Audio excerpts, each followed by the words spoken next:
Bom dia, pessoal. Bom, nós vamos começar a trabalhar agora os pronomes pessoais. Nessa nossa primeira tarefa da página 68, eu senti uma necessidade de explicar para vocês essa primeira parte, ok?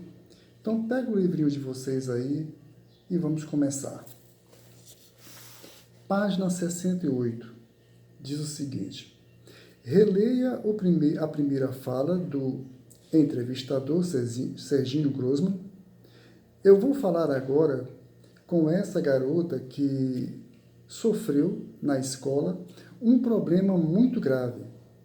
Ela está aqui. Por favor, venha. Esse ato de comunicação faz referência direta a duas pessoas, o próprio falante e a menina sobre a qual ele fala. Para indicá-los, empregou dois pronomes, eu, primeira pessoa, e ela, a terceira pessoa. Essa classe gramatical é o assunto dessa nossa sessão. E aí vai trazer uma gravura para vocês darem uma olhada, tá bom? É do Garfield. Na primeira tirinha, diz o seguinte, no primeiro quadrinho, a natureza. Depois ele olha, ei, espera um minuto. E na terceira, o que eles estão fazendo na minha sala? E o Garfield ficou pensando, né? Eu quebrei uma janela. Então veja a expressão do rosto no primeiro quadrinho, a expressão do rosto no segundo quadrinho e a expressão do rosto no terceiro quadrinho do personagem John. E aí vem a primeira pergunta. Como John avalia sua proximidade com a natureza? No primeiro quadrinho, explique sua resposta. Então, como John avalia sua proximidade?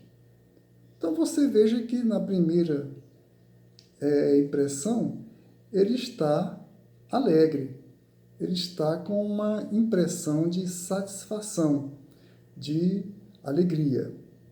Por isso, essa sua resposta deve corresponder a essa satisfação e essa alegria do John. É isso? De novo, repetindo, diz a pergunta: como John avalia sua proximidade com a natureza no primeiro quadrinho? Explique sua resposta. Ora, no primeiro quadrinho é óbvio, né? John está próximo da natureza, como revelam o uso da interjeição a. Quando ele diz essa interjeição, ele faz uma expressão de felicidade, de satisfação. É isso? Então a sua resposta vai ser nesse sentido, de que John está satisfeito com o que ele, naquele primeiro momento, está vendo. Ok? Na segunda pergunta, nós vamos aí encontrar a seguinte questão: por que essa sensação desaparece no segundo quadrinho? Veja que no primeiro quadrinho ele está com uma expressão de satisfação. Já no segundo quadrinho, essa expressão já desaparece. Ele parece meio que atônito, meio que espantado, surpreso com aquela situação. Então veja que a reação do primeiro quadrinho muda em relação à reação no segundo quadrinho. E como assim?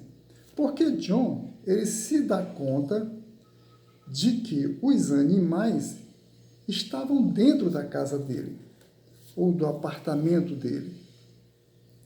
E aí a coisa já muda. Se você tem contato com essa natureza do lado de fora da sua casa, é uma situação. Mas quando você tem contato com essa natureza, essa porção de borboletas, sapo, grilo, mosquito, coelho, dentro da sua casa, a situação já é bem diferente, né?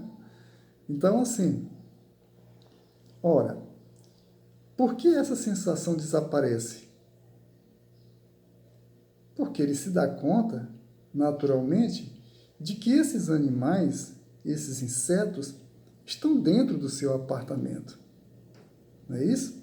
Então você elabora aí a sua resposta, né, do jeito que você entendeu melhor, mas lembrando de que essa expressão muda porque ele se dá conta de que esses animais estão dentro do seu apartamento. Bom, no terceiro quadrinho, você veja que ele dá uma olhada direta para o gato, o Garfield, e faz a pergunta.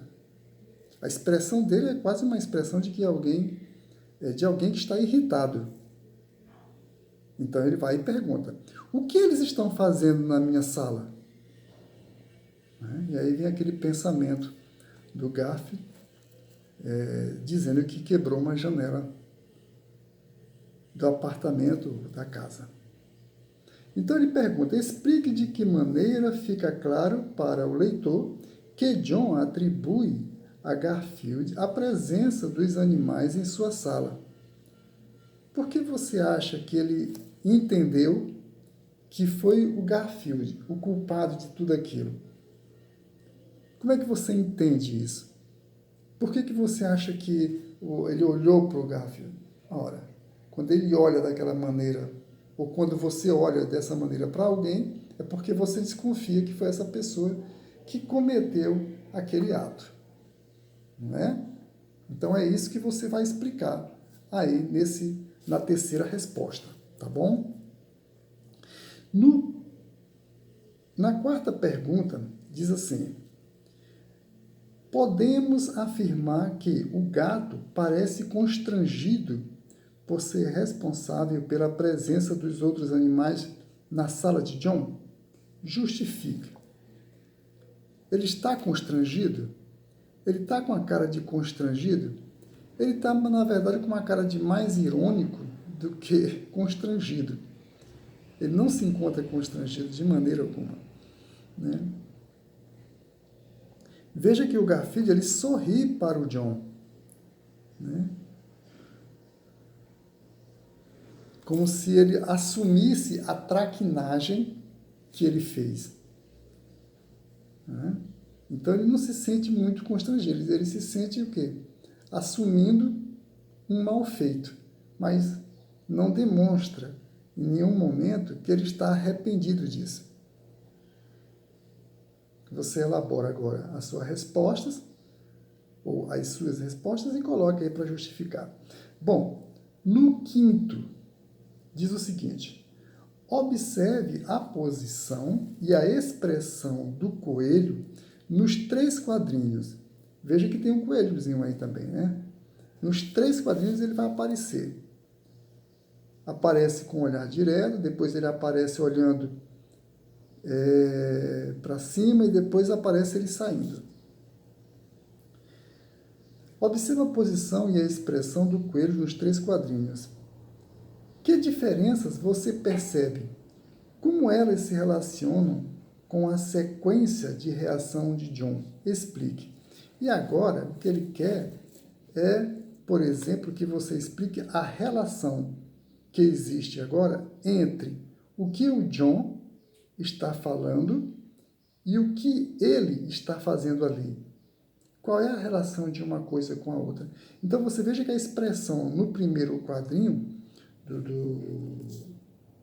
do coelho, né, é uma expressão também de alegria, de satisfação, eu diria assim, né, uma expressão assim meio que safadinha, né, eu diria mais ou menos isso, e ao mesmo tempo indiferente ao que ele está ali dizendo, o que o John está dizendo. Já no segundo quadrinho, quando ele se dá conta de que todos aqueles animais estão no apartamento, o coelho já dá aquela olhada para ele, como que diz, eita, agora o bicho pegou. E no terceiro quadrinho, ele, ó, dá no pé. Ele se manda e não quer saber da confusão. Que o Garfield assuma lá a sua responsabilidade sozinho. Né? Bem interessante. Na sexta questão, que palavra John usa para se referir aos animais? Qual é a palavra que ele usa que se refere aqui aos animais? Isso vai estar, a resposta vai estar no terceiro quadrinho. Qual é a palavrinha aqui? Qual é o pronome que ele usa? Aí eu já entreguei para você o jogo. Qual é o pronome que ele usa para se referir aos animais? Muito fácil isso. Sétimo, o humor da tirinha reside no fato de Garfield e seu dono não estarem com os outros animais em meio à natureza, mas na sala do rapaz. Que palavra relaciona esse lugar a John?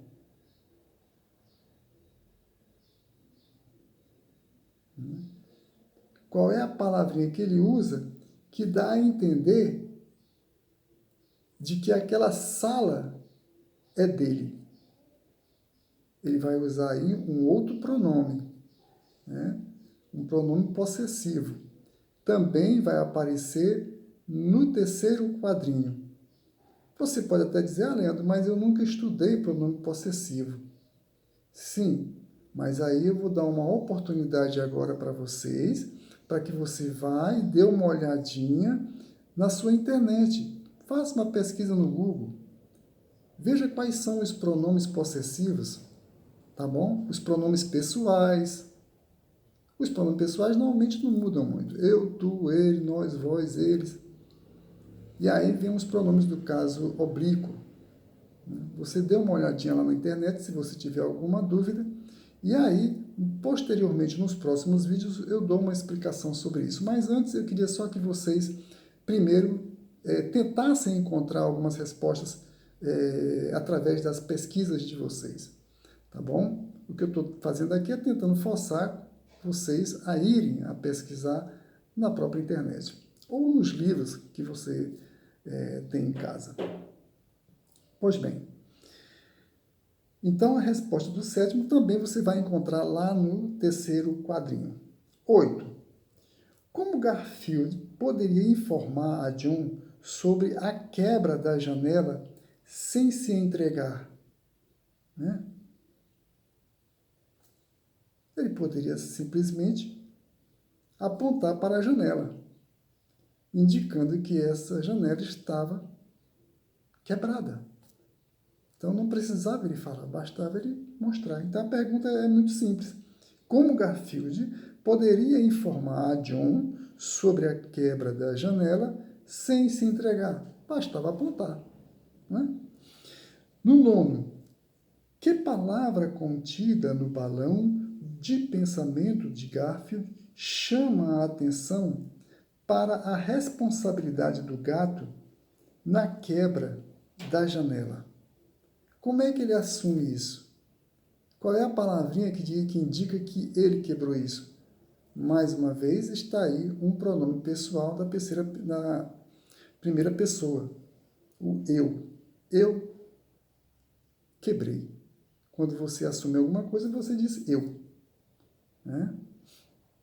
Então, a resposta também é muito simples. Bom, essa tarefa não precisa vocês copiarem, basta que vocês deem a resposta, tá bom? Ligada a cada quesito. E por que eu não estou pedindo para vocês copiarem? Afinal de contas, vocês já estão com o livro aí, a pergunta já está copiada no livro, não precisa copiar mais. Então, eu quero só que vocês copiem a resposta, tá bom? Então, essa é a tarefa dessa semana. E leiam devagarinho, deem as respostas para a gente, na próxima semana, dar continuidade com uma próxima tarefa. Tá ok? Tchau para vocês.